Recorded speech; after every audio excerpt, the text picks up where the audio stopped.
ನಿಮಗೆಲ್ಲರಿಗೂ ಗೊತ್ತಿದ್ದ ಹಾಗೆ ರಾಜ್ಯಸಭೆಗೆ ಮಂಗಳವಾರ ನಡೆದಂಥ ಚುನಾವಣೆಯಲ್ಲಿ ಕಾಂಗ್ರೆಸ್ನ 3 ಅಭ್ಯರ್ಥಿಗಳು ಜಯಭೇರಿ ಬಾರಿಸಿದರೆ ಬಿಜೆಪಿಯ ಒಬ್ಬರು ರಾಜ್ಯಸಭೆ ಪ್ರವೇಶಿಸಿದರು.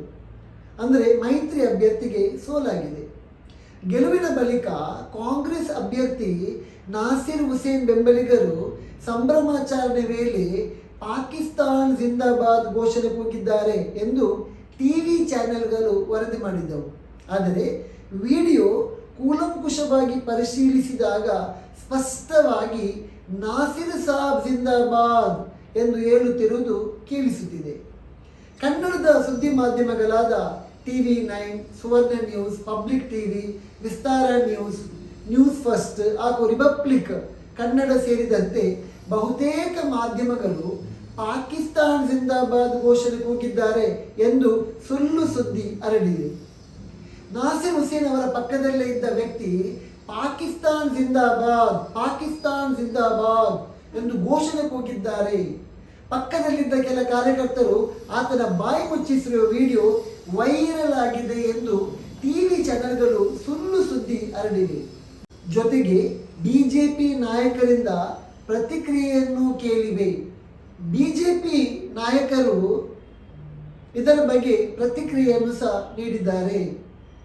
ವಿಧಾನಸೌಧ ಪೊಲೀಸ್ ಠಾಣೆಗೆ ಈ ಬಗ್ಗೆ ದೂರು ನೀಡುತ್ತೇವೆ ಎಂದು ಪ್ರತಿಕ್ರಿಯೆ ನೀಡಿದ್ದಾರೆ. ವಾಸ್ತವವಾಗಿ ಅಲ್ಲಿ ನಡೆದದ್ದೇ ಬೇರೆ. ನಾಸಿರ್ ಹುಸೇನ್ ಅವರ ಪಕ್ಕದಲ್ಲಿದ್ದ ವ್ಯಕ್ತಿ ನಾಸಿರ್ ಸಾಬ್ ಜಿಂದಾಬಾದ್ ಎಂದು ಘೋಷಣೆ ಕೂಗಿರುವುದು ಇನ್ನೊಂದು ವಿಡಿಯೋದಲ್ಲಿ ಸ್ಪಷ್ಟವಾಗಿ ಕೇಳಿಸಿದೆ. ಅಭಿಮಾನಿಗಳು, ಜನರು, ಪತ್ರಕರ್ತರ ಮಧ್ಯೆ ಸಂಭ್ರಮಾಚರಣೆಯ ಹೆಚ್ಚಿನ ಗುಂಪು ಸೇರಿದರಿಂದ ಅದು ಬೇರೆ ರೀತಿಯಲ್ಲಿ ವರದಿಯಾಗಿದೆ. ಆಲ್ಟ್ ನ್ಯೂಸ್ ಸಹ ಸಂಸ್ಥಾಪಕ ಮುಹಮ್ಮದ್ ಜುಬೇರ್ ಅವರು ಈ ವಿಡಿಯೋವನ್ನು ಸ್ಲೋ ಮೋಷನ್ನಲ್ಲಿ ತಮ್ಮ ಎಕ್ಸ್ ಖಾತೆಯಲ್ಲಿ ಹಂಚಿಕೊಂಡಿದ್ದು ಅದರಲ್ಲಿ ಸ್ಪಷ್ಟವಾಗಿ ನಾಸಿರ್ ಸಾಬ್ ಜಿಂದಾಬಾದ್ ಎಂದು ಕೂಗುವುದು ಕೇಳಿಸುತ್ತದೆ. ಆ ವಿಡಿಯೋವನ್ನು ವೀಕ್ಷಿಸಿ.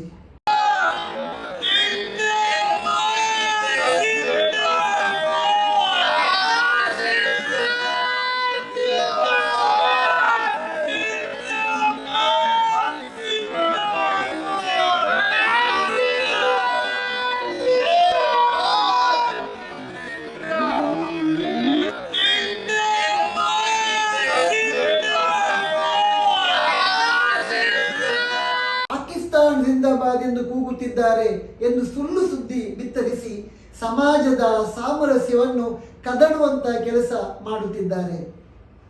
ನಾಸಿರ್ ಹುಸೇನ್ ಬೆಂಬಲಿಗರ ಘೋಷಣೆ ವಿಚಾರದ ಕುರಿತಾಗಿ ಮಾಧ್ಯಮಗಳ ಪ್ರಶ್ನೆಗೆ ನಾಸಿರ್ ಹುಸೇನ್ ನಡೆಯು, ಯಾವನೋ ಅವನು ಹುಚ್ಚನಾಗಿ ಪ್ರಶ್ನೆ ಕೇಳಬೇಡ ಎಂದಿದ್ದಾರೆ.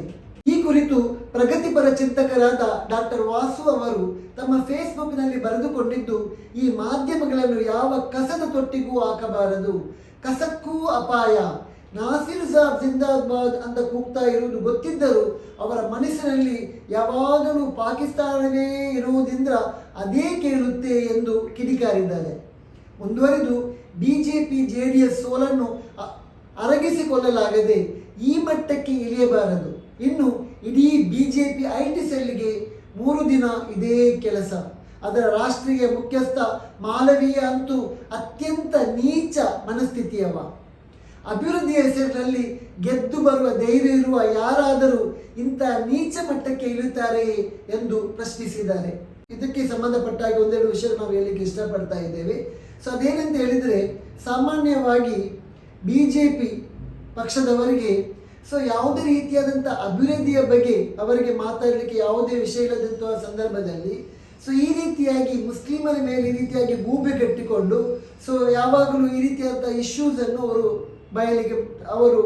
ಮುನ್ನೆಲೆಗೆ ತರ್ತಾರೆ. ಅದರಲ್ಲಿ ಮುಖ್ಯವಾಗಿ ಹಿಜಾಬಿನ ಇಶ್ಯೂಸ್ ಆಗಿರ್ಬೋದು, ಅಥವಾ ಹಲಾಲ್ ಹರಾಮ್ ಅದರ ಇಶ್ಯೂಸ್ ಆಗಿರ್ಬೋದು, ಅಥವಾ NRC CA ಇಶ್ಯೂ ಆಗಿರ್ಬೋದು, ಅಥವಾ ಪಾಕಿಸ್ತಾನ.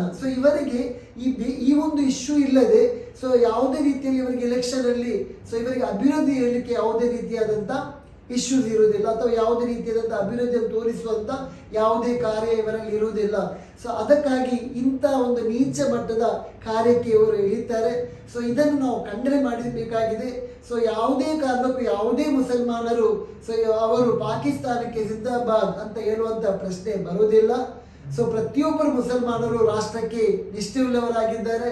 ಸೊ ಹಾಗಾಗಿ ಪಾಕಿಸ್ತಾನ ಜಿಂದಾಬಾದ್ ಅಂತ ಹೇಳುವಂಥ ಯಾವುದೇ ರೀತಿಯಾದಂಥ ಆರೋಪಕ್ಕೆ ಉರುಳಿಲ್ಲ ಅಂತ ಹೇಳಿ ನಾವು ಹೇಳಲಿಕ್ಕೆ ಇಷ್ಟಪಡ್ತಾ ಇದ್ದೇವೆ. ಸೊ ಇದಾಗಿದೆ ಇವತ್ತಿನ ಮಲರ್ ನ್ಯೂಸ್ನ ವಿಶೇಷ ಸಂಚಿಕೆ. ಸೊ ಇದೇ ರೀತಿಯಾದಂಥ ಸಂಚಿಕೆಯನ್ನು ವೀಕ್ಷಿಸಲು ಈ ಕೂಡಲೇ ಸಬ್ಸ್ಕ್ರೈಬ್ ಮಾಡಿ ಮಲರ್ ನ್ಯೂಸ್. ಧನ್ಯವಾದಗಳು.